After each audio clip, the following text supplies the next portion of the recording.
So hello dear friend, most welcome to our YouTube channel SK study 1234।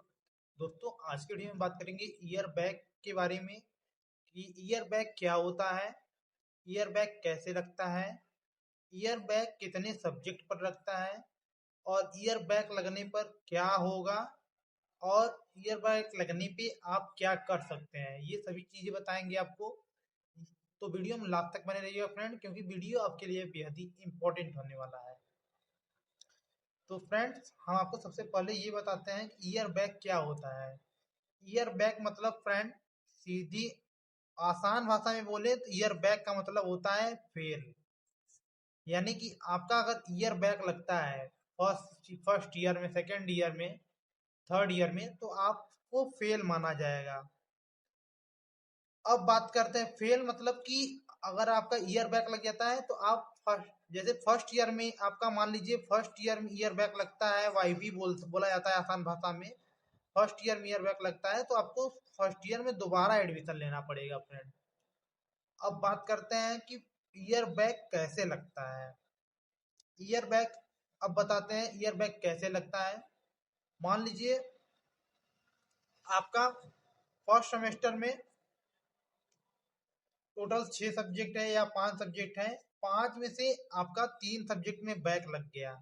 Back क्या होता है पहले ये बताते हैं। पहले बैक मतलब कि आपका मिनिमम पासिंग मार्क्स 20 नंबर है, मिनिमम पासिंग मार्क्स।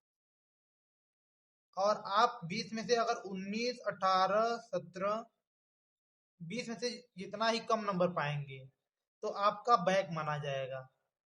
और अगर आपका फर्स्ट सेमेस्टर और सेकेंड सेमेस्टर का मिला के टोटल 5 सब्जेक्ट हो जाता है, या किसी भी सब्जेक्ट सेमेस्टर का मिला के आपका 5 सब्जेक्ट अगर बैक लगता है तो आपका ईयर बैक माना जाएगा, वाईबी ईयर बैक, यानी कि आप फेल हो जाएंगे।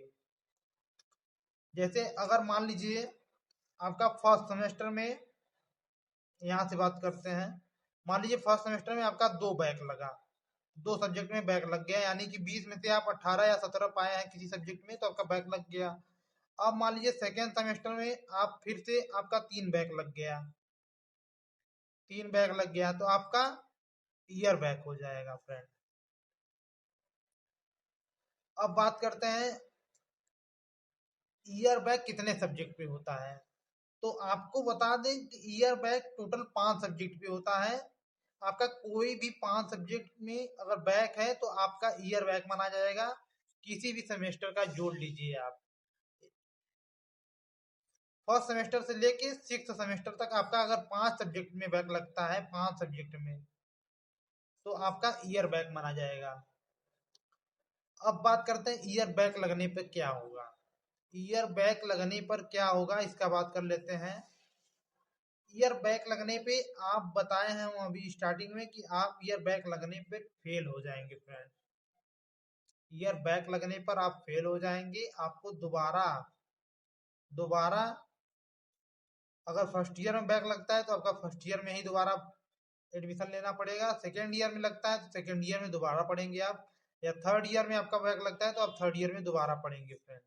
ईयर बैक का लगने पर यही होगा। उसके बाद ईयर बैक लगने पे क्या करें। अगर आपका ईयर बैक वाईबी लग जाता है तो आप मान लीजिए आपका 5 से 6 सब्जेक्ट में बैक है तो आप अभी रीचेक का फॉर्म आता है फ्रेंड। रीचेक का फॉर्म आता है, आप उसे फिल कर दीजिए। अगर आपका मान लीजिए 6 सब्जेक्ट में बैक है, आपका 2 सब्जेक्ट निकल जाता है, माने कि क्लियर हो जाता है, 2 सब्जेक्ट क्लियर हो जाता है तो आपका बचेगा 4 सब्जेक्ट। तो 4 सब्जेक्ट यानी कि आप ईयर बैक से बच जाएंगे, आपका ईयर बैक बच जाएगा, आपका बैक नहीं लगेगा फ्रेंड। उम्मीद करते हैं वीडियो पसंद आई होगी। वीडियो अगर थोड़ी भी हेल्पफुल लगी तो उसे एक लाइक और चैनल को सब्सक्राइब जरूर करिएगा। Thank you so much for watching.